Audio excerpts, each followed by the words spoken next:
లంకకు పోయి రాగల ధీరుడు మహిమోపేతుడు శత్రుకర్షణుడు జాంబవదాది వీరులందరూ ప్రేరేపింపగా సమ్మతించెను. లంకేశ్వరుడు అపహరించిన జానకీ మాత జాడ తెలిసి కొన తన తండ్రి అయిన వాయుదేవునకు సూర్యచంద్ర బ్రహ్మాది దేవులకు వానరేంద్రుడు మహేంద్రగిరిపై వందనములిడే పూర్వాభిముఖుడై రామనామమున పరవశుడయ్యే రోమ రోమమున పులకితుడయ్యే కాయము పెంచే ఒప్పించి ఎగసే దక్షిణ దిశగా లంక చేరగా పవనతనయుని పదఘట్టనకే పర్వతరాజము గడగడ వణకే ఫల పుష్పాదులు జల జల రాలే పరిమళాలు గిరి శిఖరాలు నిండే పగిలిన శిలరా ధాతువులెగసే రత్నకాంతులు నలు దిశల మెరసే గుహలను దాగిన భూతముల ధీరి దీనారవముల పరుగిడ బెదిరి శ్రీ హనుమాను గురు దేవుడు నాయద పలికిన సీత రామ కథ నే పలికెద సీత రామ కథ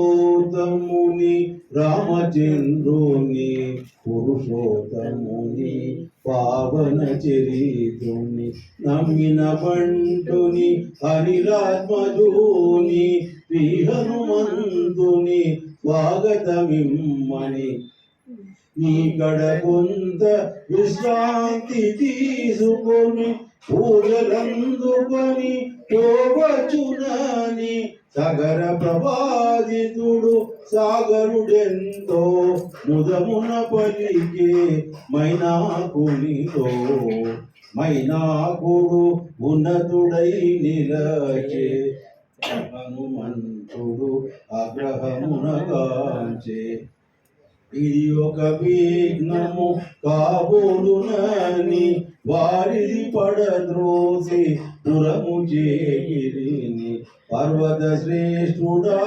ఓడున కుంగే పవన తనయుని బలముగని పొంగే తిరిగి నిలిచే హనుమంతుని పిలిచే తన శిఖరముపై నరుని రూపమై వానరోతమ ఒకసారి వినుమా నాసికరాన శ్రమ తీర్చుకొనుమా అందమూలములు ఫలములు తినుమా నా పూజలు కొని మన్ననలందుమా శతయోజనముల పరిమితము గల జలనిధి నవలీల దాటిపోగల నీదు మైత్రికడు ప్రాప్యము నాకు నీదు తండ్రి కడు పూజుడు నాకు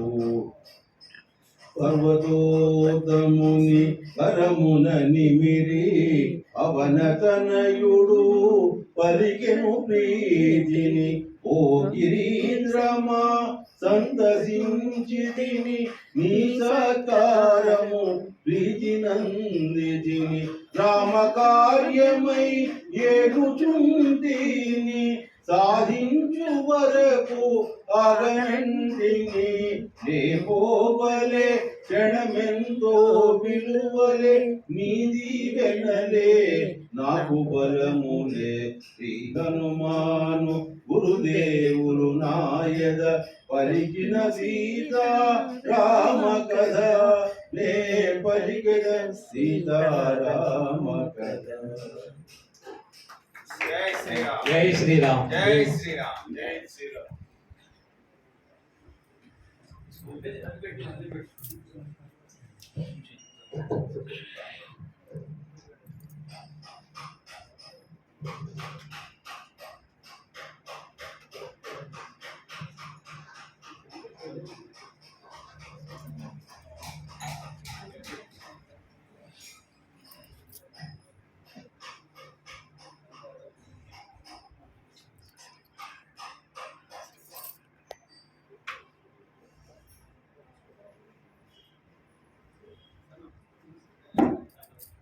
అన్ని రకాలుగా అనిశ్చితి ఏది తెలియని ఒక బృహత్ కార్యక్రమాన్ని ప్రారంభించిన తర్వాత నా మొదటి మెట్టును సంకల్పం, సముద్రాన్ని దాటాలి ఇంకొక సంకల్పం నా మొదటి మెట్టు. దాని తర్వాత అలసత్వానికి అంటే బద్దకించడానికి అవకాశం ఇచ్చినప్పుడు బద్దకించకుండా దాన్ని తిరస్కరించి ముందుకు వెళ్ళడం అనేది నేను అంటే అది నాకు రెండవ మెట్టుగా అనిపించాను. ఇది ప్రతి అమ్మకు వర్తిస్తుంది.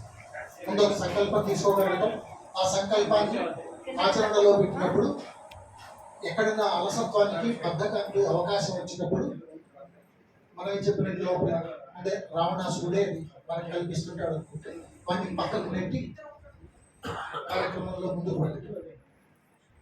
అయితే ఒక్కోసారి మనకు సహకరించే వాళ్ళకు కూడా ఒక సందేహం రావచ్చు.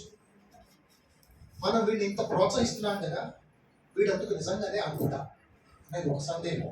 ఒకవేళ వీడు అర్హుడై ఉంటే ఈ సంగతి ప్రపంచానికి కూడా తెలియాలి. మనం ఏదో ఒక అనర్హుడికి సహకారం ఇస్తున్నాం, ప్రోత్సాహం ఇస్తున్నాం అని అనుకోకుండా ప్రపంచానికి కూడా వీడు నిజంగా అందుకో తగినవాడు అని తెలియాలి. కాబట్టి మొదట మనం నిజంగా అర్హులం ఉన్నా కాదా అని పరీక్షించవచ్చు వాళ్ళు, లేదా మనం అర్హులమైన ప్రపంచానికి తెలిసేలాగా చేయాలనుకుని కూడా ఉండొచ్చు. నాకు సహకరిస్తున్న భగవత్ కటాక్షం పాత్రోచితమైన దివ్యమైన ప్రశ్న అది విశ్వంలో కలిగి ఉంటుంది. అప్పుడు ఒక మహాభీకరాకారం, ఒక రాక్షస స్త్రీ నా గమనానికి అడ్డంగా నిలిచింది. పోయి వానర శ్రేష్ఠుడా, నిన్ను దేవతలు నాకు ఆహారంగా పంపించారు, నేను నిన్ను తినేస్తాను, రా నా నోట్లోకి ప్రవేశించు. ఒక భీకరాకారం, నేను ఊహించని విషయం. హఠాత్తుగా ఒక భీకరాకారం నా ఎదురుగా నుంచొని నా నోట్లోకి ప్రవేశించండి. ఒక్క క్షణకాలం నివ్వెరపోయాను. అయితే అటువంటి ఊహించని హఠాత్ ప్రమాదాలు, హఠాత్ సంఘటనలు జరిగినప్పుడు మనస్సు కొద్దిసేపు, బుద్ధి కొద్దిసేపు నిశ్చేష్టతలోకి వెళ్ళిపోతుంది. అప్పుడే ఒక నిగ్రహం తెచ్చుకొని ఒక బుద్ధిని సంయమనము తెచ్చుకొని ప్రచోదనం చేయాలి. అప్పుడు నాకు కొద్దిగా బుద్ధి ప్రచోదనం అయింది. అంటే ఒక్కొక్కప్పుడు అవతల వ్యక్తులు మనతో మాట్లాడేటప్పుడు వాళ్ళ మాటలు వినడం తెలుసుకోవాలి. వినడం అంటే కేవలం శబ్దం కదా. ఆ మాటలు మాట్లాడేటప్పుడు వారి కంఠత్వం ఎలా ఉంది, వారు ఏ పదాలు వాడుతున్నారు అనేది కనుక అది పూర్తిగా వింటాం. కేవలం నా నోరు తెరిచాను దాంట్లోకి ప్రవేశించు అని ఆమె భీకరాకారంతో అన్నా కూడా నిజంగా జాగ్రత్తగా, అంటే ఆ బుద్ధి వివరపాటు పోయిన తర్వాత బుద్ధి ప్రచోదనమై జాగ్రత్తగా వింటే ఆమె మాటలు భయపడుతుందా, గొంతులో శత్రుత్వం లేదు, ఆమె సహజమైన సంస్కారం దాచినా దాగట్లేదు. ఎట్లా తెలిసింది? నన్ను తినేటంత క్రూరత్వం ఉంటే ఓ వానర రేపోది అన్నట్లు ఏదో సంబోధించాలి. వానర శ్రేష్ఠుడా అని సంబోధించింది. అవతల వ్యక్తిని గౌరవించి సంబోధించే సంస్కారం ఆమె గొంతులో ఉంటుంది. వానర శ్రేష్ఠుడా అని సంబోధించిన ఈ మహిళ ఆ శత్రువు కాదేమో. రెండు చేతులు జోడించారు. దాశరథుడైన రాముడు భార్య సీతతో లక్ష్మణుడితో కలిసి దండకారణ్యానికి వచ్చాడమ్మా. ఒక మాయామృగాన్ని ఎలా చూపించి రాముడితో సింహం తెచ్చుకున్న రావణుడు రామపత్ని అయిన సీతాదేవిని అపహరించాడు. రాముడి ఆజ్ఞ పైన ఆయన దూతగా సీతాదేవి దగ్గరకు వెళ్తున్నారు. నువ్వు కూడా రామరాజ్యంలోనే ఉన్నావు కదా, ప్రభువుకు సహాయం చేయాల్సిన బాధ్యత నీకు ఉంది కదా. నీకు వరం ఉన్న ప్రభువు పట్ల బాధ్యత కూడా ఉంది. కాబట్టి వరము బాధ్యత రెండు ఉన్నప్పుడు నువ్వు బాధ్యతకే ప్రాధాన్యం ఇవ్వాలి అని నా సూచన. వెంటనే అన్నారు, సరే నీ వరం కూడా గౌరవించదగ్గది. ముందు నా బాధ్యత, నీ బాధ్యత, ఆ తర్వాత నేను దేవతలు నీకు ఇచ్చిన వరాన్ని నేను గౌరవిస్తూ నా అంతటా నేనే నీ నోట్లోకి ప్రవేశిస్తాను. ఆమె తగ్గలేదు. ఎలా వెళ్తావు? నన్ను దాటి వెళ్తావు? ఎవ్వడి వల్ల నోట్లో ప్రవేశించు అని నోరు విశాలంగా చేసింది. అంటే ఆమె దయ చూపించింది. అంటే ఆమె ఏమి అక్కడ కాంప్రమైజ్ అవ్వదలుచుకున్నా. నా నోట్లోకి నువ్వు ప్రవేశించడం అనే వరం నువ్వు ఏమైనా సరే గౌరవించాలి. అర్థమైంది. అవతల వాళ్ళు మాట్లాడింది జాగ్రత్తగా వింటే చాలాసార్లు విషయాలు మనకు తేలిగ్గా అర్థమవుతాయి. వారి గొంతులో ఎటువంటి ధ్వని ఉంది, ఎటువంటి స్వభావం, ఎటువంటి పదాలు వాడారు అనేది కూడా మనం సంయమనంతో వింటే నిజంగా వారి మనసులో ఏందో మనకు తెలుస్తుంది. నా నోట ప్రవేశించున్న మాట ఆమె సరిగ్గానే పలికింది. తక్షణం చిన్న బొటన వేలంత రూపానికి మారి ఏం జరిగిందో ఆమెకు అర్థమయ్యేలోపు ఆమె నోట ప్రవేశించి బయటకు వచ్చేసారు. మళ్ళీ గగనతనానికి ఎదురెత్తారు. చేతులు జోడించి శిరస్సు ఉంచి, ఓ ద్రాక్షాయిని నీకు ఇదే హనుమ ప్రణామాలు. ఇక సీతాదేవి దగ్గరికి వెళ్తారు. నీకు ఇవ్వబడే వరం గౌరవించబడింది. నీ నోట ప్రవేశించమన్నావు, అది నీ వరం అన్నావు. అప్పుడు ఆ భీకరాకారం తన ఆకారాన్ని ఉపసంహరించుకుంది. ఆ స్త్రీమూర్తి చిరునవ్వునది వాత్సల్యపూర్వకంగా, విశ్వవ్యాపితమైన దైవీ శక్తులకు నా గురించి మరింత సదభిప్రాయం కలిగేలాగా హనుమ ఈ ప్రోత్సాహానికి అర్హుడే అందరికీ తెలిసేలాగా కటాక్షించిన ఆమె ఎవరంటే కరుణ రస రూపిణి సురస నాగమాత. గొప్ప సమయోచన ప్రవర్తన కలిగిన వాడివయ్యా హనుమ, వెళ్ళిన సీతారాముని కలుపుకుంటుంది. భవిష్యద్వాణిలా ఆశీపూర్వకమైన తల్లి మాటలు మరింత బలాన్ని ఇచ్చాయి. అదృశ్యమైన ప్రకృతి శక్తులు, అంటే దృశ్యం కాని కళ్ళకు కనబడని ఆ ప్రకృతి శక్తులు నా మూడో విజయాన్ని అభినందించడం నాకు శబ్దంలా వినబడింది. ముందుకు వెళ్తూ ఉన్నారు అందరి ఆశీస్సులతో. ఆలోచిస్తుంటే రస అంటే చాలా సంతోషాన్ని ఇచ్చింది. సురస అంటే చాలా మంచి కార్యక్రమం వల్ల, మంచి విషయం వల్ల ఆనందాన్ని ఇచ్చింది. ఇక్కడ చిన్న సూక్ష్మం కనబడుతుంది. సీతాదేవిని వెతుకుతూ వెళ్తున్నారు. ఆ లక్ష్యం తప్ప నాకు ఇంకొకటి ఏకోన్ముఖంగా ఉన్నాను. ఏకాగ్రత కాదు, ఏకోన్ముఖంగా ఉన్నాను. ఈ ఏకోన్ముఖంలో నేను సాధించదలుచుకున్నప్పుడు ఒక మంచి కార్యక్రమం జరుగుతున్నా కూడా నా లక్ష్యానికి అది అవరోధం అయ్యేటట్లయితే దాన్ని ఎంతవరకు ఆచరించాలో అంతవరకే ఆచరించి ముందుకు వెళ్ళాలి. బహుశా ఒక ఆత్మ, ఇది నేను చెప్పదగ్గ మాట కాదు, ఒక యోగ సాధన, జీవాత్మ పరమాత్మ సంయోగము, ఇటువంటి వాటిలోకి వెళ్ళదలుచుకున్న మహానుభావులు రస మంచి ఫలితాన్ని ఇవ్వగలిగిన సురస అంటే భక్తి పూజ యజ్ఞయాగాది కార్యక్రమాల వల్ల కూడా ప్రయోజనం ఉంటుంది, కానీ వాటిని కూడా ఎక్కడో ఒక చోట త్యజించి మరింత ఆత్మవిచారంతో ముందుకు వెళ్లాల్సి ఉంటుంది అనే సూచన ఉందేమో. లేదా మనకు సంబంధించినంత మటుకు ఎంత మంచిదైనా మన లక్ష్యాన్ని ఎంత దూరం దాన్ని గ్రహించాలో అంత మటుకే గ్రహించి ముందుకు వెళ్ళాలి. అయితే జీవితం ఎప్పుడు ఒకలాగే ఉండదు, వైరుధ్యాలు ఉంటాయి. అంటే నేను వెళ్తుంది ఫాల్గుణ మాసంలో. ఫాల్గుణ మాసంలో నిలువెచ్చటి ఎండ ఒక పక్క, ఆ ఋతువులో వీచే చల్లటి గాలి ఒకదానికోటి విరుతు. ఎండ చురుక్కుమంటుంది, గాలి చల్లగా ఉంటుంది. జీవితంలో వచ్చే వైరుధ్యాలు కూడా అంతే. ఒకవైపు బాగా ఉంటుంది, ఇంకొకటి కష్టాన్ని కలిగిస్తుంది. ఈ కింద ఉన్న సముద్రాన్ని, దాని అలల గమనాన్ని చూస్తూ ఉంటే ఒక ఆలోచన వచ్చింది. ఆ నాగమాత సురస రాక్షసిలా వచ్చి దేవతలా మారింది. పనిలో వచ్చే అడ్డంకులు నిజానికి అడ్డంకులు కాదు. మనకి ఏమైనా ఒక అబ్స్టకిల్స్ వచ్చాయినప్పుడు బహుశా అది అబ్స్టకిల్స్ అయి ఉండవు, అవి పరీక్షలు అయి ఉంటాయి. అటువంటి పరీక్షలు ఎదురైనప్పుడు నేను ఆ కార్యక్రమం పూర్తి చేసుకొని వచ్చి మళ్ళీ మీ నోట్లో ప్రవేశిస్తానన్నా, కానీ అవి అంగీకరించలేదు. నిజానికి ఏదైనా ఒక కార్యక్రమంలో ఉన్నప్పుడు ఇటువంటి అడ్డంకులు వచ్చినప్పుడు వాటిని తక్షణమే పరిష్కరించాలి. మనం ఈ చేస్తున్న పనిని అయిన తర్వాత పరిష్కరిద్దాంలే అనుకుంటే తర్వాత అసలు పనే జరగకుండా అంతా అడ్డుపడచ్చు. కాబట్టి ఎప్పుడైనా ఒక అనుకోని సమస్య వచ్చినప్పుడు మనం ఒక ముఖ్యమైన పని మీద వెళ్తుంటే ఈ సమస్య తర్వాత పెద్దదై మనకు అడ్డం రాకుండా ఉండాలి అంటే ఈ సమస్యను అప్పుడే పరిష్కరించేసుకోవడం మంచిది అనేది నాకు అప్పుడు ఆ సురసమాత నన్ను తన నోట్లో అప్పుడే ప్రవేశించడం ద్వారా నాకు ఒక పాఠము పరీక్ష రెండు నేర్పింది అనిపించింది. అంటే తక్షణమే పరిష్కరిస్తే ఏ సమస్య వస్తే ఆ పరిస్థితిని తక్షణమే పరిష్కరిస్తే రాక్షసు లాంటి సమస్య కూడా ఆ అడ్డంకి కూడా ఆశీర్వాదమే అవుతుంది అనుకుంటూ ఎండ చెప్పానుగా చురుగ్గా అనిపిస్తుంది కానీ చల్లగా ఉంది ఈ జీవితంలో ఎదురయ్యే వైరుధ్యాలలాగా అని. కానీ అప్పుడే మరో వైరుధ్యం నా కోసం మళ్ళీ భీకరంగా నోరు తెరుచుకోవాలి. అయితే ఈసారి నోరు తెరుచుకున్నామా సురసగా. ప్రతిసారి సురసలే రావు, దానికి విరుద్ధంగా ఇంకో భీకరాకారం ఇప్పుడు నన్ను వెంటాడుతున్నాడు. పైన నీలి ఆకాశం, కింద సముద్రం. నేను అలా వెళ్తూ ఉన్నాను కానీ అలా యోగులు సాధనా మార్గంలో వెళ్తున్నంత ప్రశాంతంగా నేను వెళ్తూనే ఉన్నాను కానీ మంచి వేగంగా ఉత్సాహంగా నా కార్య సాధనా మార్గంలో యోగులు సాధనా మార్గంలో వెళ్తున్నట్టు వెళ్తున్నాను. అయితే ఇంట్లో ఉన్నట్టుండి నా వేగం తగ్గింది.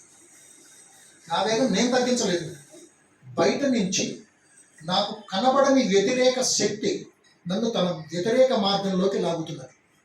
అంటే మనం ఒక్కొక్కసారి ఒక పని చేస్తూ ఉంటాం, లోపల నుంచి మనకు కనబడని మనలో ఒక వ్యతిరేక శక్తి మన్ని ఆ వ్యతిరేక మార్గంలోకి లాగుతూ ఉంటుంది. ఈ పరిశీలనగా చూస్తే మనస్సులో ఎక్కడో కనబడకుండా దాక్కుని ఉండే బలమైన బలహీనతలాగా మనం అనుకుంటాం. బలాలు బలహీనతలు అంటారు, నిజానికి బలహీనత కన్నా బలమైనది ఏది ఉండదు. కాబట్టి ఆ మనస్సులోని దాక్కొని ఉండే బలమైన బలహీనతలాగా మనకు తెలియకుండా అది దాని కిందకి సముద్రం అడుగు నుంచి కనబడకుండా కిందకి లాగుతూ ఉన్నది.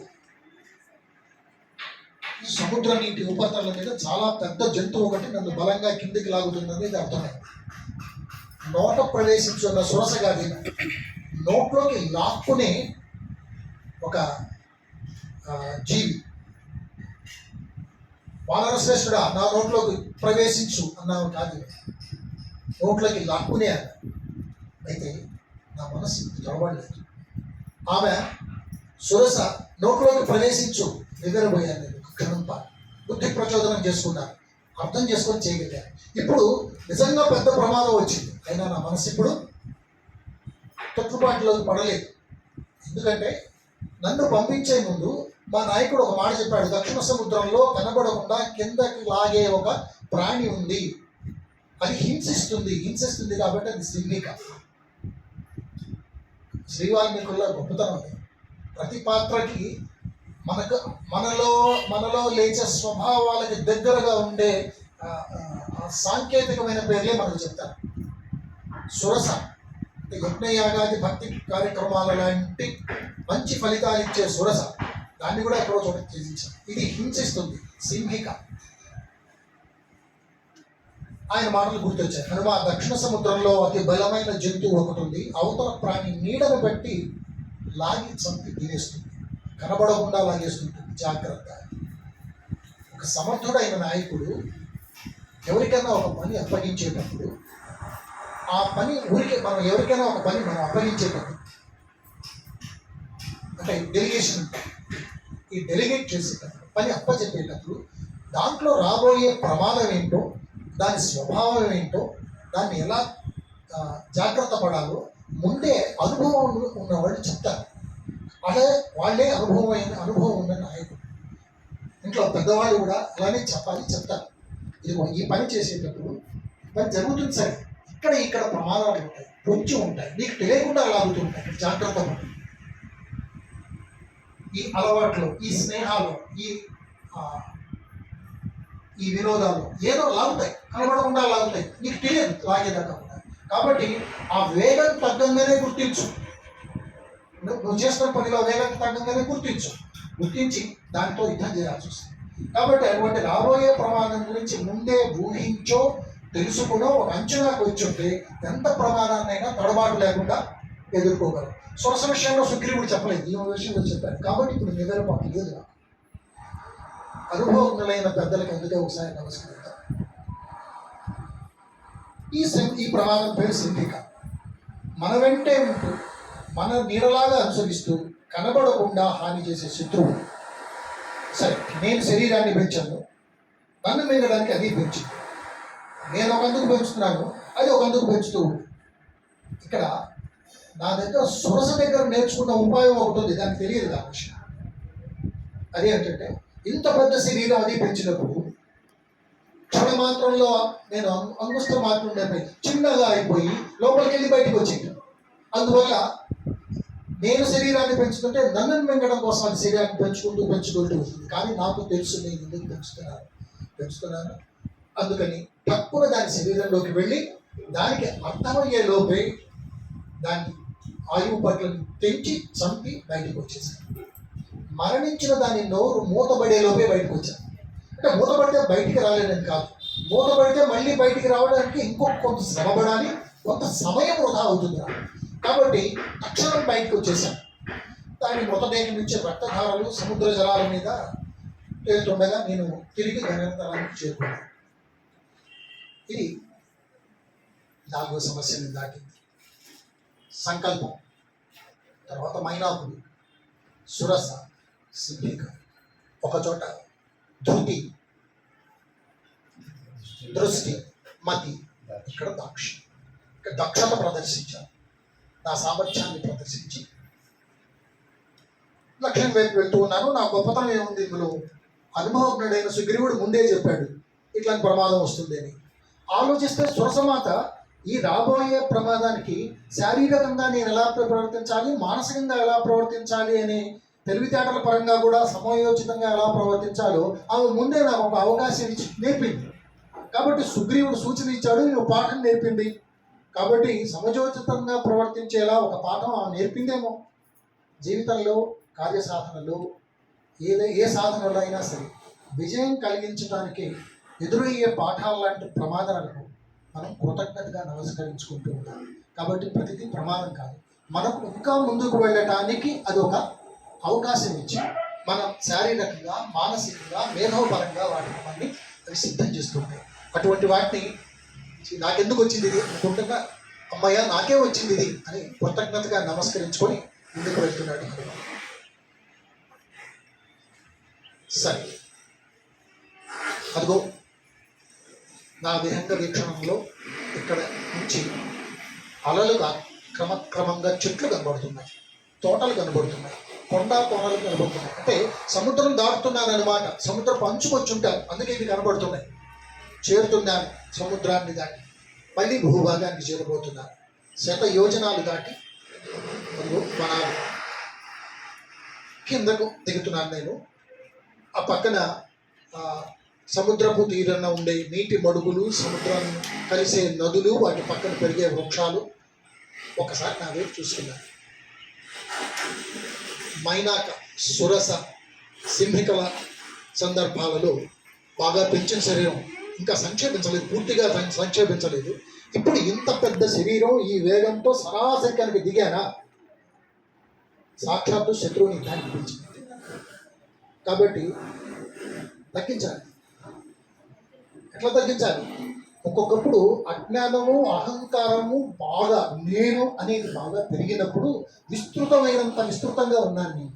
కాబట్టి అవన్నీ తగ్గిపోయిన తర్వాత కుంచుకుపోతాం. కాబట్టి నా శరీరాన్ని అజ్ఞానము, అహంకారము తగ్గిన తర్వాత, ప్రశాంతమైన తర్వాత మనస్సు అలా చిన్నదిగా అయిపోయి కుంచుకుపోయి తన్ని తాను తెలుసుకుంటుందో అట్లాంటి చిన్న రూపంలోకి మారాను. సరే, ఇప్పుడు హాయిగా తేలిగ్గా ఉంది. ఇవి పోయిన తర్వాత ఎప్పుడైనా అంతేగా తేలిగ్గానే ఉంటాయి. ఎవరు ఎక్కే కొండ కాదు, ఒక్కసారిగా ఎగిరి చేరాల్సింది. ఎందుకంటే కొండ వాలుగా లేదు, ఇది లంబ పర్వతం. సముద్రంలో నిట్ట నిలువుగా గోడలాగా ఉంది. 100 యోజనాలు దాటక ముందు ఆ ఒడ్డున ఉన్నప్పుడు అబ్బో ఇదో మహా కష్టమైన పని అనుకున్నాను. ఒక్కసారి ఇప్పుడేమో ఇటువంటి 100 యోజనాలు ఎన్నైనా దాటాలని అనుకోవటం కాదు, నాకు ఆ శక్తి ఉందని తెలిసింది. అంటే పరిష్కరించేదాకా ఒక సమస్య చాలా పెద్దది. ఒక సమస్యను పరిష్కరించిన తర్వాత నిజానికి ఆ సమస్యను మనం కృతజ్ఞత చెప్పాల్సింది. ఎందుకంటే అది మనకు ఒక అనుభవానికి అవకాశం ఇచ్చింది. ఈ పరిష్కరించడం అనుభవంగా మారింది. ఈ అనుభవం మన బుద్ధిలో పరిణతి తెస్తుంది. కాబట్టి ఆ సమస్య పరిష్కరించిన తర్వాత ఆ పరిణతితోటి ఇట్లాంటి సమస్యలు ఎన్నొచ్చినా పరిష్కరించగలవు అనిపిస్తుంది. అదే అనుభవం, అదే పరిణతి, అదే ఎవరికైనా, ఈ హనుమకైనా ఏ హనుమకైనా. సరే, కొండ అంచున మేఘాలు తాగుతుంది. ఆ కొండ అంచున దిగాను.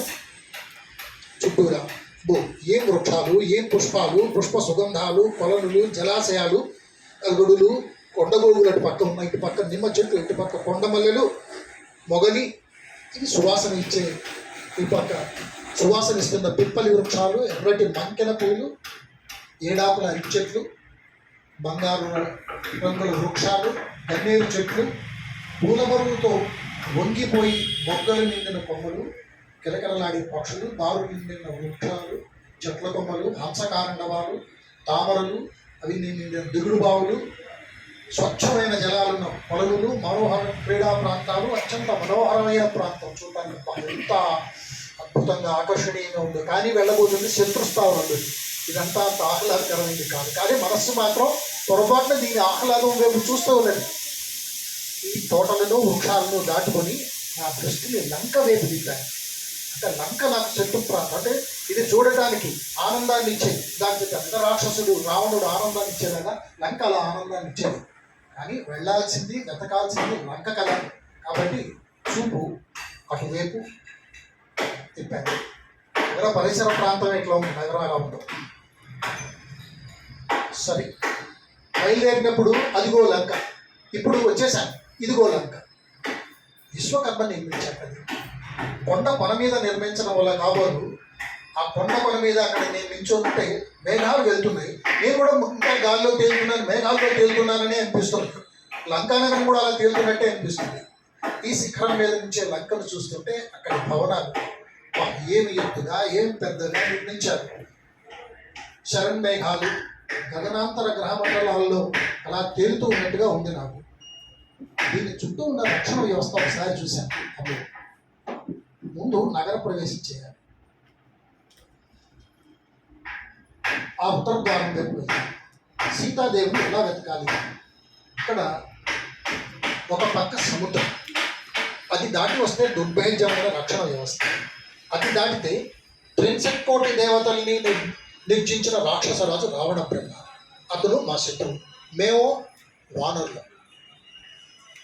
అసలు ఇక్కడి దాకా రాగలము? వచ్చినా ఏం చేయగలం? రాముడు గొప్ప శక్తివంతుడే, కానీ పాపం ఒక రాముడే ఏం చేయగలడు?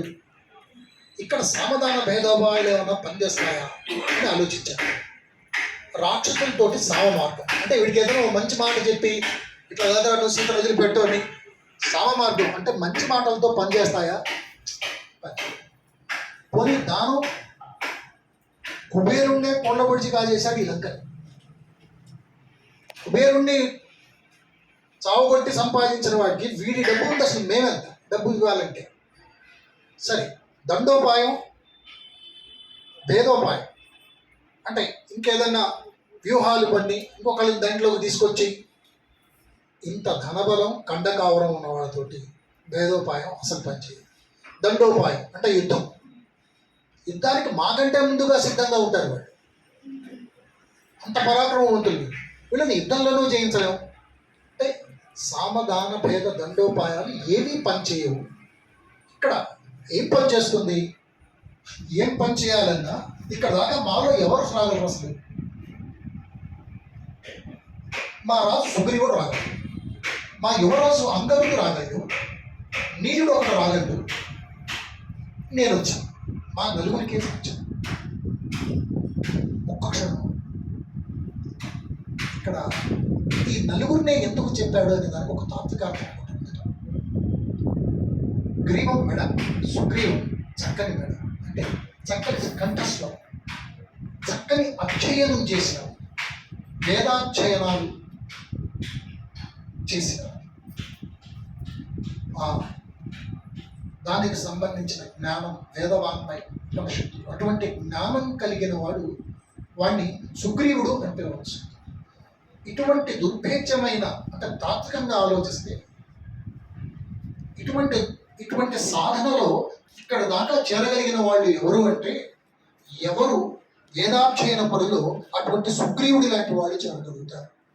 మా యువరాజు అంగదుడు గద అంటే కీర్తించటం, అంటే పరమాత్మను కీర్తించి భజించి పూజించే భక్తుడు అంగదుడు అంటే భక్తుడు. అటువంటి వాడు ఈ స్థాయి దాకా రావచ్చు. నీలుడు అగ్నిహోత్రుడి కుమారుడు. కాబట్టి యజ్ఞయాగాదులతోటి ఆ దానికి సంబంధించిన నీలుడు లాంటి వాళ్ళు, యజ్ఞయాగాదులు చేయగలిగిన వాళ్ళు ఇక్కడ దాకా రాగలుగుతారు. అంటే తాత్విక అర్థం ఇక్కడ లంక గురించి కాదు. ఈ లంకను మరోలా చూస్తే కాదు, నేను వాయుపుత్రుడిని, వాయువు అంటే యోగ మార్గం. కాబట్టి వేదాధ్యయనం చేసిన వాడు, ఒక భక్తి మార్గంలో వచ్చిన వారు, లేక యజ్ఞయాగాది క్రతువులు చేసిన వారు, లేక యోగ మార్గం నుంచి వచ్చిన వారు, వీరు మాత్రమే ఈ స్థితికి చేరి దీన్ని నిర్జించగలిగి ముందుకు వెళ్తారు అని తాత్విక అర్థం. అయితే మన దీంట్లోకి వచ్చేద్దాం. ఇప్పుడు నాకు ఇక్కడ సామధాన భేద దండోపాయాలు ఏవి పనిచేయవనిపించింది, ఏం చేయాలి అని ఆలోచిస్తుంటే ఒక్క క్షణం, ఇప్పుడు మీలో ఉన్న హనుమ అయితే ఏం చదువుతాడు ప్రశ్న కాదు, ఆలోచించాలి. కాబట్టి హనుమ ఈ ఆలోచనలన్నీ సామధాన భేద దండోపాయాలు పనిచేయవు, ఇక్కడ మిమ్మల్ని జయించలేము, ఇదంతా చాలా కష్టమైన విషయం, మహా అయితే నలుగురు వస్తారనుకుంటున్న వాడికి వెంటనే నేను అనుకున్నాను, చాలామంది చేసే తప్పే నేను చేస్తున్నాను. అంటే సమస్యలోంచి భయంలోకి వెళ్ళాను, భయంలోంచి అనుమానంలోకి వెళ్ళాను. నేను వెళ్ళడం ఏంటి, నా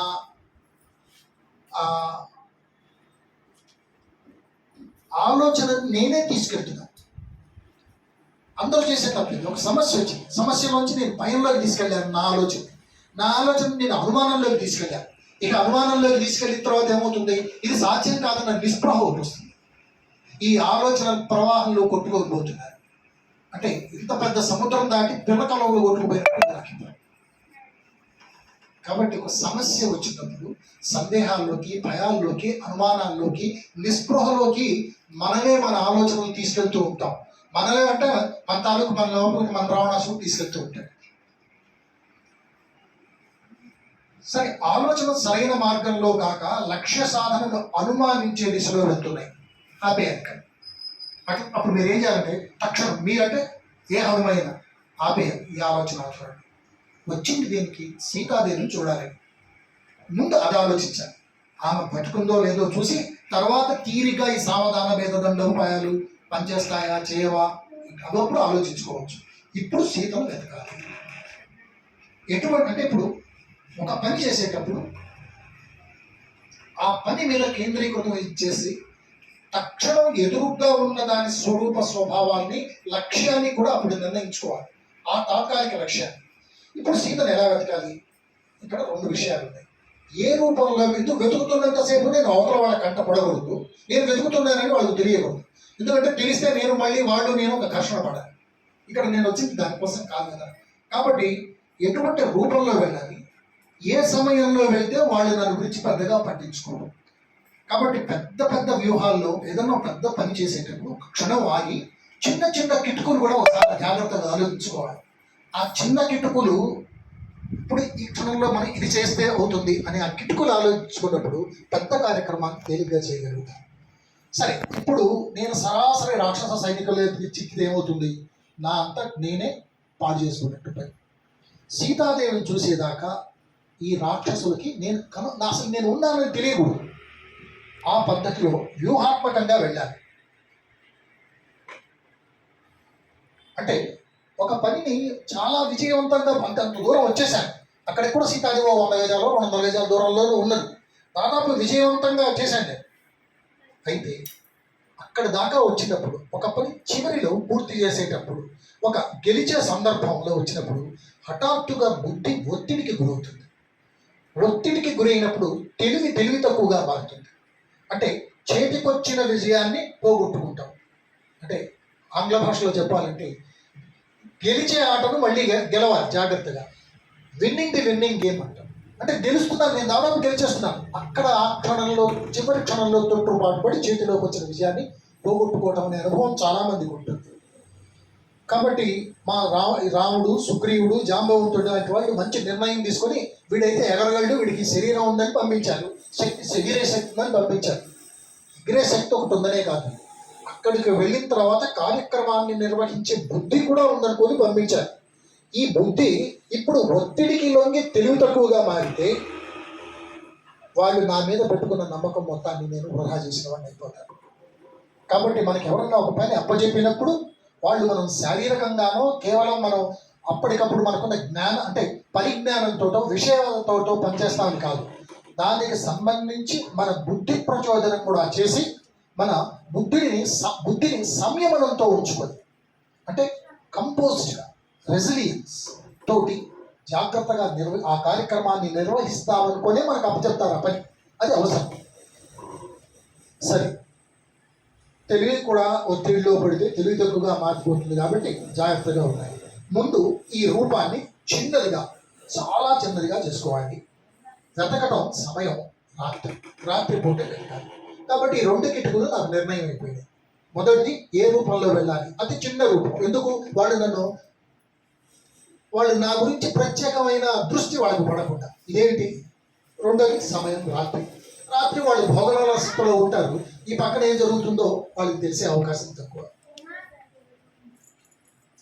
సరే, ఆ రాత్రి నేను కూడా ఎప్పుడు రాత్రి అవుతుందా, సాయంకాలం పొద్దుపోయింది, దిగాను, సూర్యాస్తమయం అయింది, ఇక ఇప్పుడు చంద్రోదయం ఎప్పుడవుతుందా అని ఎదురు చూస్తూ ఉన్నాను.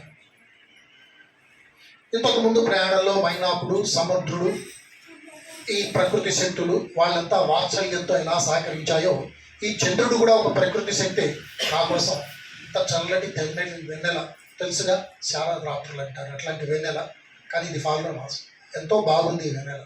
శంఖంలాగా, పాలలాగా, తామరతూడులాగా సరస్సు నుంచి నెమ్మదిగా రెక్క విప్పుకొని, బద్ధకంగా రెక్క విప్పుకొని ఎగురుతున్న తెల్లటి కొంగలాగా నెమ్మదిగా చంద్రుడు పైకి వస్తూ ఉన్నాడు. కొద్దిసేపట్లో ఇక్కడెక్కడో సీతాదేవిని చూడబోతున్నాను నేను అన్న ఆలోచనతో మనసంతా ఉద్విగ్నంగా మారింది. ముందు ఇక్కడెక్కడో సీతాదేవి వచ్చేసాను, ఇక చూడబోతున్నాను. ఈ లోపల అక్కడి నుంచి రకరకాల శబ్దాలు వినబడుతున్నాయి. నడుస్తూ ఉన్నాను, నగర బాహ్య పరిసరాలు, అక్కడున్న భవనాలు చూసుకుంటూ నెమ్మదిగా నగర ప్రాకారానికి చేరాను. బంగారు ద్వారాలు, వజ్ర వైఢూర్యాలు పొరిగిన అరుగులు, లోపల నుంచి మంచి వాద్యధ్వనులు, అక్కడే తిరుగుతున్న వారి ఆభరణాల ధ్వనులు. లంక నగరాన్ని జయించడం ఎవ్వరి వల్ల కాదేమో, సరిగ్గా నేను అనుకుంటున్నాను, ఈ లంకా నగరాన్ని జయించడం ఎవరి వల్ల కాదేమో అని నేను అనుకుంటున్నాను. అప్పుడు ఎవడరా నువ్వు పెద్ద పొలికేక లాంటి భీకర స్వరం వినిపించింది. ఉరిక్కిపడి తలెత్తి చూస్తే ఆకాశాన్ని అంతే ఎత్తుగా, లావుగా, వికృతంగా ఉంది. మిడిగుడ్లు ఉరిమి చూస్తున్నాను. నన్నే ఉరిమి చూస్తాడు. ఎందుకు వచ్చావు, ఏంట్రా నీకు ఇక్కడ పని, ఎటు వస్తావు నా చేతిలో, చావబోయే ముందు చెప్పు అసలు ఎందుకు వచ్చావు, అసలు నువ్వెవరు. ఇంతకుముందు నేను అనుకున్నది అదే, ఈ లంకను జయించగలవా అనుకోగానే ఈ స్త్రీ కనబడింది. అర్థమైంది, లోపలికి అడుగు పెట్టడమే మహా కష్టం. ఈ సమస్య ఇప్పుడు దాటడం ఎలా. హఠాత్తుగా ఒక సమస్య వచ్చింది, కొంచెం ఆలోచించుకోవడానికి ఇప్పుడు సమయం కావాలి. ఈ సమస్య అంటే ఇంతకుముందు సురస నాగమాతల విషయంలో, సిన్నికల విషయంలో కొంత తెలుసు, సురస విషయంలో భాష బట్టి అర్థమైంది. ఇక్కడ భాష కూడా కఠినంగా ఉంది. ఇది హఠాత్తుగా వచ్చిన ప్రమాదం. అంటే ఇప్పుడు కొంచెం ఆలోచించుకోవడానికి నాకు సమయం కావాలి. బయింగ్ ద టైం అంట ఒక సమస్య వచ్చినప్పుడు. కాబట్టి ఈ రాక్షసుని కొద్దిసేపు మాటల్లో పెడితే అప్పుడు ఈ లోపల ఆలోచించుకోవచ్చు. అందుకని తప్పకుండా చెప్తాను, నువ్వు అడిగినట్లు దానికి నిజమే చెప్తాను. అసలే నీ విషయం ఏంటి, ఇంత భయంకర రూపంలో ఉన్నావు, నన్నెందుకు ఆపావు. భయంకరమైన గొంతుతోనే మాట్లాడింది. నేనే లంక, రాక్షస రాజైన రావణుడి ఆజ్ఞ మేరకు ఇక్కడ రక్షణ బాధ్యత నిర్వహిస్తున్నాను. నన్ను దాటుకొని నువ్వు లోపలికి వెళ్ళటం అసాధ్యం. అసలు చూడాలన్న కోరిక వచ్చిందే, అదే పెద్ద తప్పు. అందుకు నీకు మరణశిక్ష విధించేశా.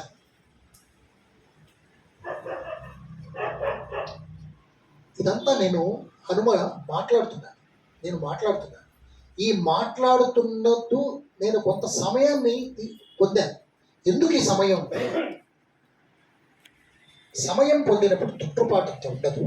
రెండోది, ప్రతి నగరం, ప్రతి గ్రామం, ప్రతి వ్యక్తి, ప్రతి వ్యవస్థ, ప్రతి సమస్య దానికి ఒక నేచర్, దానికి ఒక స్వభావం ఉంటుంది, దానికి ఒక స్వరూపం ఉంటుంది.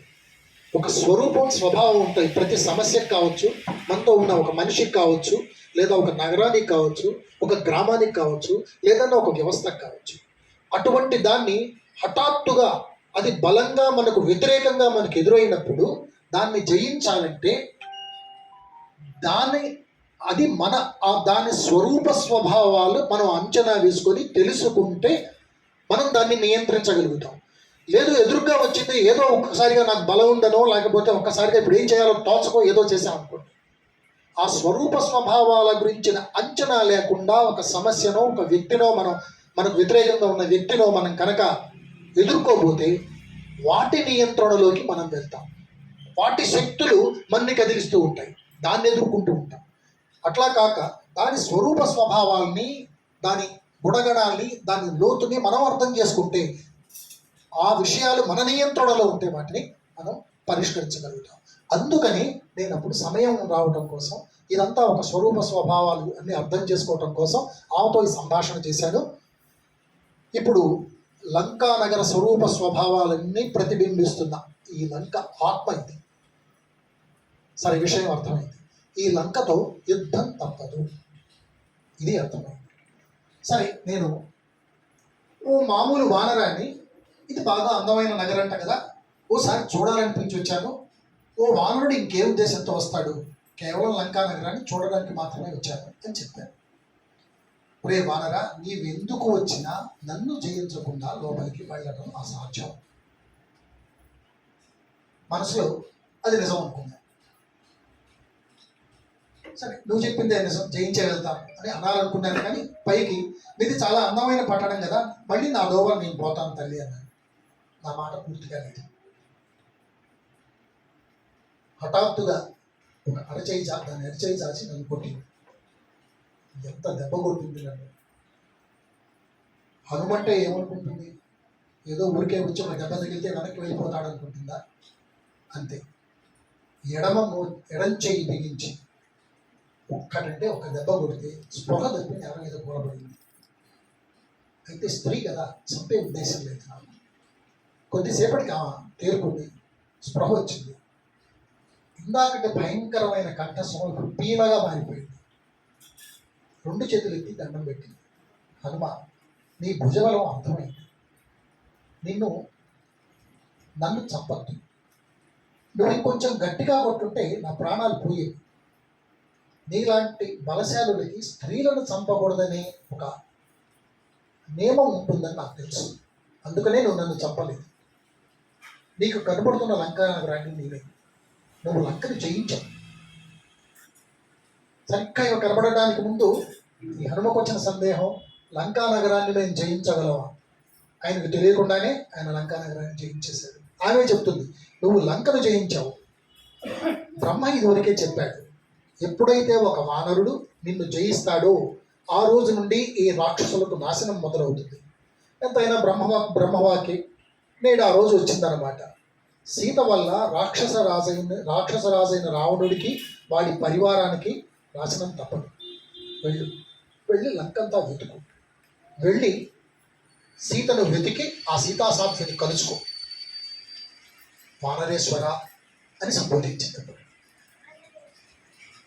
వెళ్తున్నప్పుడు ఇంకొక మాట, లంకా నగరంలోకి వెళ్ళి ఈ రావణాసురుడు పాలిస్తున్న లంకలో నీవేం చేయాదలుచుకున్నావో ఆ పనులన్నీ హాయిగా పూర్తి చేసుకో.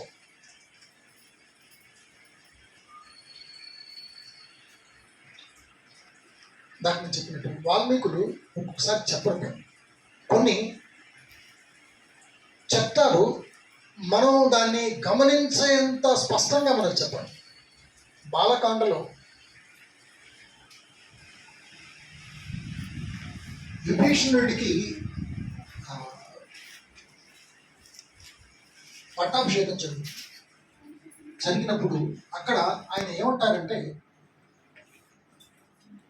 అభిషిచ్య లంకాయాం రాక్షసేంద్రం విభీషణం కృతకృత్యస్తదారామో విధ్వర ప్రభుమోద. బాలకాండలోనే ఆ 100 శ్లోకాల రామాయణం చెప్తారు కదా, చెప్పిన చోట అక్కడ చెప్తారు. ఏమని చెబుతారంటే, కృతకృత్యస్తదా రామో విజ్వర ప్రభుమోద. ఆ శబ్దానికి అది వేరే. సీతను వెతకడం ఆయన మొదటి ఉద్దేశం. రావణాసురుడు చంపాలనుకుని ఉన్నాడు. రావణాసురుడు శరణు పెడితే వదిలేవాడే. కాబట్టి రావణాసురుడు శరణు వేడకపోతే చంపాడు. ఆయన అంత తీవ్రమైన లక్ష్యంతో వెళ్తున్నాడు అన్నట్టుగా కథంతా అక్కడ చెప్తూ ఆ సంక్షిప్త రామాయణంలో అనుకోవాలి. హఠాత్తుగా ఏం చెబుతారంటే, విభీషణుడికి పట్టాభిషేకం చేసిన తర్వాత ఆయన విజ్వర, అప్పటిదాకా ఏదో స్ట్రెస్ ఫీల్ అవుతున్నవాడు, అమ్మాయ నా స్ట్రెస్ వదిలిపోయింది, నేను కృతకృత్యుడయ్యాను, ఈ చేయాలనుకున్న పని చేసి. ఆయన సీత కోసం కదా, రావణుడిని చేయించడం కోసం కదా. హఠాత్తుగా ఈ పట్టాభిషేకం కృతకృత్యుడు ఎందుకు అవుతాడు? అది అక్కడ ఒక్క వాక్యం జరిగిపోతుంది. కృతకృత్యుడు అయినట్టు రాముడు అనుకున్నాడు. ఎందుకు అనుకున్నాడంటే, రాముడు ఏది చేసినా తత్వమసి అంటే ప్రతిసారి నేను రాముడు అయితే, నేను నాకు ఒక మాట ఇచ్చుకున్న తర్వాత నేను నాకే బతుంది, నేను నాకు ఇచ్చుకున్న మాటకు బతుంది.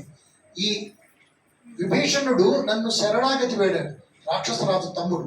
ఇతనికి నేను వాగ్దానం చేశాను, నీకు పట్టాభిషేకం చేస్తానని వాగ్దానం ఇచ్చాను. ఒకసారి నేను వాగ్దానం ఇచ్చిన తర్వాత ఇప్పుడు సీతావిని తర్వాత విషయాలు, నా వాగ్దానం నిలబెట్టుకోవాల్సిన బాధ్యత నా మీద ఉంటుంది. సీత కోసం రావణుడిని జయిస్తానో లేదో తెలియదు. రావణాసురుడు జయిస్తాడేమో. ఎందుకంటే గగనం గగనాకారం సాగరం సాగరూపమా రావణావణ యుద్ధం రామరావణ మా ఇద్దరి యుద్ధానికి సమానమైందే లేదని అవతల వాడి యుద్ధాన్ని, ఆ యోధుడిని, రావణాసురుడు అనే యోధుడు తనతో సమానం అన్నాడు. జాగ్రత్తగా విందాం. వాల్మీకి కూడా అదే చెబుతున్నాడు. వీలో ఉండే మంచి రాముడును వీలో ఉండే రావణాసురుడు సామాన్యమైన యుద్ధం చేయరు. చాలాసార్లు రావణాసురుడే గెలుస్తాడు. ఆ రావణుడిని గెలిపించడం ఈ బాధ్యత. కాబట్టి ఇక్కడ రాముడు ఇప్పుడు ఈ యుద్ధం ఉన్నాయి, ఓడిపోతే సీతను కోల్పోవచ్చు. కానీ ఇక్కడ తను ఆ మాట ఎవరికి ఇవ్వలేదు. నేను సీతను తెస్తాను అనే మాట, ఇతనికి నేను పట్టాభిషేకం చేస్తానని మాట ఇచ్చేశాను. ఇచ్చిన తర్వాత ఇప్పుడు రావణాసురుడిని చంపాల్సిన బాధ్యత వచ్చేసింది. ఇది జరుగుతుందో లేదో స్ట్రెస్, విజ్వర కృతకృత్యస్తదా, అమ్మయ్య నేను చేయాలనుకున్నాను చేశాను. కాబట్టి వాల్మీకులు ఒక్కొక్కసారి ఒక పదాన్ని హఠాత్తుగా ఇలా ఎట్లా వాడతారు అనేది ఆలోచించినప్పుడు ఆ లోతులోకి వెళ్ళడం 100 యోజనాల సముద్రంలో ఒక బొట్టు దాటుతున్నది. సరే, నేను కొంచెం వీరుగా వెళ్ళానని నాకు అర్థమైంది. ఆమె చెప్పింది, వానరేశ్వర సీతా సాధ్యం కలుసుకో, లంకలో ఏమేం చేయదలుచుకున్నావో ఆ పనులన్నీ హాయిగా పూర్తి చేసుకో అని. అక్కడ వెళ్ళానండి. నాకు ఆశ్చర్యంగా అనిపించింది. అందుకే నా పని సీతాదేవిని వెతికి ఆమెకు సందేశం ఇచ్చి సందేశం తీసుకెళ్ళి మాట్లాడటమే కదా, ఇంకా నాకు ఇంకేం పనులు ఉంటాయి ఇక్కడ, ఇవి ఎందుకు ఎట్లా అందబ్బా అనుకుంటే ముందుకు వెళ్తాను. అంటే అది ఒక రకమైన భవిష్యత్. నేను అంతే అనుకున్నాను. ఆమె ఏం చెబుతుందంటే, నువ్వు చేయాలనుకున్న పనులన్నీ చేసుకొని వెళ్ళాను. నాకు అప్పుడు తెలియదు.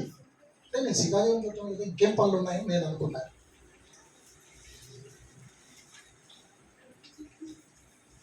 సరే, ఎదురుగా నగర ద్వారం. నేను ద్వారం కూడా వెళ్ళలేదు. ప్రత్యేకమైన పని మీద శత్రు నగరంలోకి ప్రవేశిస్తే ఆ నగర ప్రాకారాన్ని ద్వారం గుండా దాటరాదనేది అదొక శాస్త్ర నియమం. అందుకని ఎడం పాదం పెట్టాను ముందు లంకలోకి, శత్రు స్థావరంలోకి ఎడం పాదం పెట్టాను. అంటే అప్పటికే నేను శత్రువుని జయించానన్న, అంటే నేను వాడిని తిరస్కరించి నీకన్నా నేను బలశాలిని అని నాకు నేను వాడికి కూడా చెప్పుకున్నట్టు. కాబట్టి ఎడం కాలు ముందు పెట్టి అది శత్రువుని జయించినట్లు అనేది బృహస్పతి సూత్రం అంటారు. నృత్యాలు, పాటలు, సంగీత వాయిద్యాలు, ఆనంద కోలాహలం, తెల్లటి మబ్బు తునకల్లాంటి ఇళ్ళు చూస్తూ అట్లా ముందుకు వెళ్తూ ఉన్నాను. లంక మేఘాలున్న ఆకాశంలాగా ఉంది. రాజమార్గంలో నడుస్తుంటే రకరకాల గృహాలు, పద్మాకారంలో ఉండే గృహాలు, స్వస్తిక గృహాలు, అంటే 4 పలకలుగా ఉండే గృహాలు, 4 శాలలు, 4 ద్వారాలు ఉండే గృహాలు, చతురస్రాకారంలో గృహాలు, స్వస్తిక గృహాలు కాదు, చతురస్ర గృహాలు కనిపిస్తున్నాయి. అసాధ్యం అనుకున్న లంకా ప్రవేశం చేసేసారు. సీతాదేవిని చూడటం, రావణాసురుడిని జయించడం కూడా ఇలాగే సాధ్యమవుతాయి. ఎందుకంటే సముద్రం దాటలేని అనుకున్నాను దాటాను. రకరకాల వ్యక్తులు కనబడుతున్నారు, పొట్టి వాళ్ళు, పొడుగు వాళ్ళు, రకరకాల శరీరాకృతుల వాళ్ళు, వాళ్ళంతా అటు ఇటు తిరుగుతున్నారు. నలుపు రంగులో ఉన్నారు, తెలుపు రంగులో ఉన్నారు, శూలాలు, పరిగలు, గదలు, ధనుస్సులు, బాణాలు పట్టుకొని ఇలా తిరుగుతూ ఉన్నారు. పూలదండలు అలంకరించిన వాళ్ళు ఉన్నారు, చందనం, రకరకాల సుగంధ ద్రవ్యాలు అలుదుకున్న వాళ్ళు ఉన్నారు. నా పక్కగా, నా ఎదురుగా నన్ను ఎవరు గమనించట్లేదు. నేను వెళ్తూ ఉన్నాను. ఒక పక్క సంగీతం, ఇంకో పక్క స్త్రీల ఆభరణాలు, చప్పుళ్ళు, ఇంకో పక్క మంత్రజపాలు కూడా వినబడుతూ ఉన్నాయి, వేద మంత్రాలు కూడా వినబడుతూ ఉన్నాయి. అప్పుడు అనిపించింది, రావణాసురుడు అహంకారి అయి ఉండొచ్చు, అజ్ఞాని అయి ఉంటాడు. అంటే ఇంత భోగలాలసల మధ్య వేద మంత్రాలు, యజ్ఞయాగాదులు జరుగుతున్నాయంటే వాటి విలువ కూడా తెలిసిన వాడే. తత్వమసి మనలోకి చూసుకుంటే ఈ భోగలాలస ఎంతో మన పక్కన ఉంటుంది, ఇంకో పక్క మనం గుళ్ళు గోపురాలు జరుగుతూనే ఉంటాయి. ఎదురుగా తెల్లటి భవనం కనిపిస్తుంది. దాని శోభను బట్టి అది అంతఃపురం అయి ఉంటుంది. చాలామంది కాపలాగా ఉన్నారు, చాలా అప్రమత్తంగా ఉన్నారు. అంతఃపురంలోకి అడుగు పెట్టారు. చంద్రుడు వినీలాకాశంలో వెలిగిపోతున్నాడు. ఆకాశం అంతా పరుచుకున్న కాంతితో రాజులాగా వెలిగిపోతున్నాడు. వెండి పంజరంలో ఉన్న హంసలాగా, మందర పర్వత గుహాల్లో ఉండే సింహంలాగా, మదించిన ఏనుగును అధిరోహించిన యోధుడిలాగా, వాడి కొమ్ములు గల ఎద్దులాగా, ఎత్తైన శిఖరాలు గల తెల్లటి కొండలాగా, ఐరావతంలాగా, ఎత్తైన రాతి మీద టీవీగా దర్పంగా నిలిచిన సింహంలాగా, యుద్ధరంగాల భీభత్సంగా మహాగంభీరంగా నిలిచిన ఏనుగులాగా, తనకు ఎదురే ఏదన్నట్టు, తనకెవరు సాటిగా ఉన్నట్టు, ఆకాశ సామ్రాజ్యానికి రాజాధిరాజులాగా వెలుగులు చూడుతూ నడిచింది.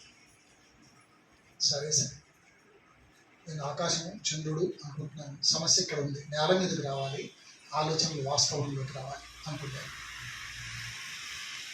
ఏదైనా ఒక పెద్ద పని తీసుకున్నప్పుడు 3 విషయాలు మనం పాటించాలి. అందరూ ఏకాగ్రత అంటారు, అది దానితో పాటు ఏకాగ్రత అంటే ఏకోన్ముఖమైన శరీరము, బుద్ధి, మనసు. శరీరం అంటే నేను క్రియేట్ చేసేసాను. శరీరం నన్ను సరిగ్గా నడిపించే బుద్ధి, ఆలోచనలు ఇచ్చే, అంటే నాకు లక్ష్యాన్ని ఇచ్చి నాకు విచక్షణ చెప్పేది, దానితోటే సంయమనం చెంది దాంతో అనుకూలంగా వెళ్ళే మనస్సు పక్కకు లాగుతుంది. ఈ 3టి సంయోజితం చేయాలి.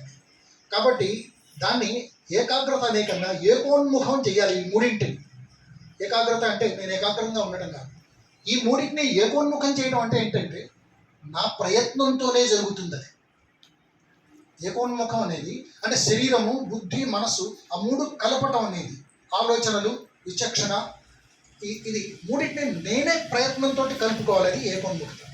ఈ ఏకోన్ముఖతతో వెళ్ళేటప్పుడు నేను చాలా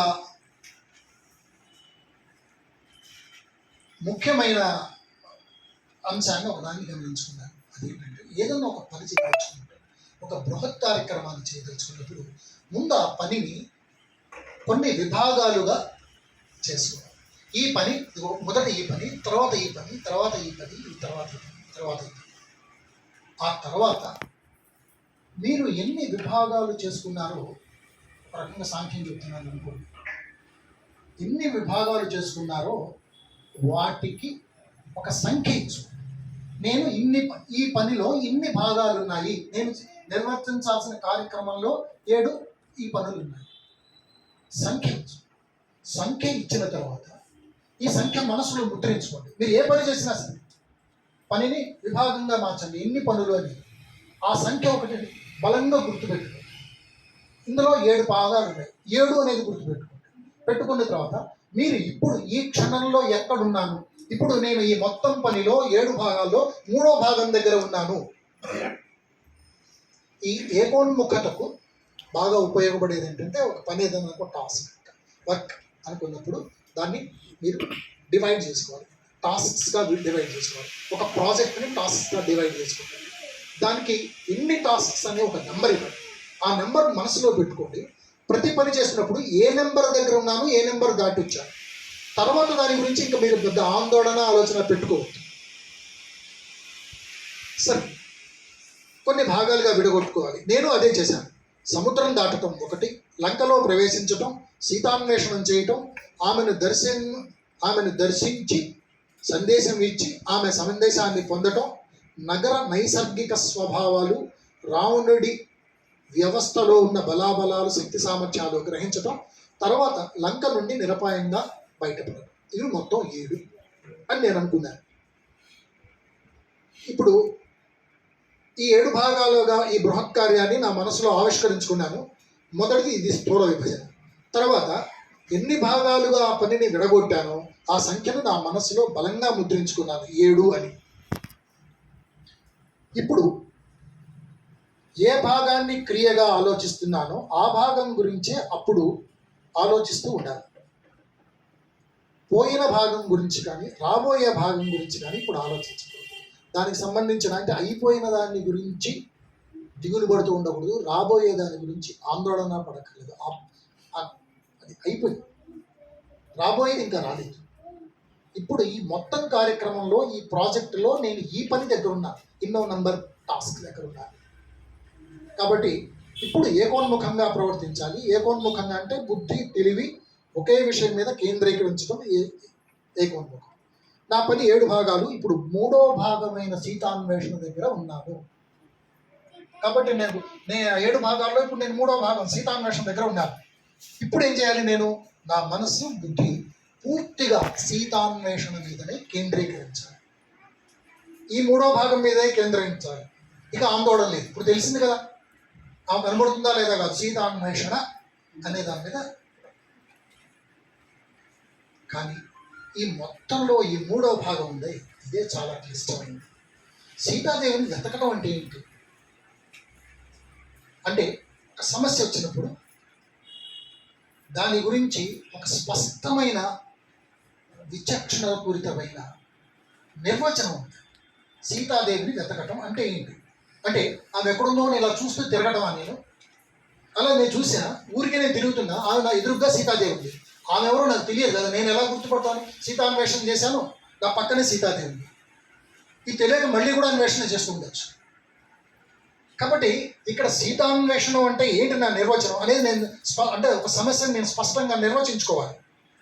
ఆమె ఎవరో గుర్తుపట్టడం ఇక్కడ సమస్య. సీతాన్వేషణం అంటే సీత ఎదురుగా ఉంటే ఈమె సీత అని గుర్తుపట్టడం ఇప్పుడు సీతాన్వేషణ. సరే,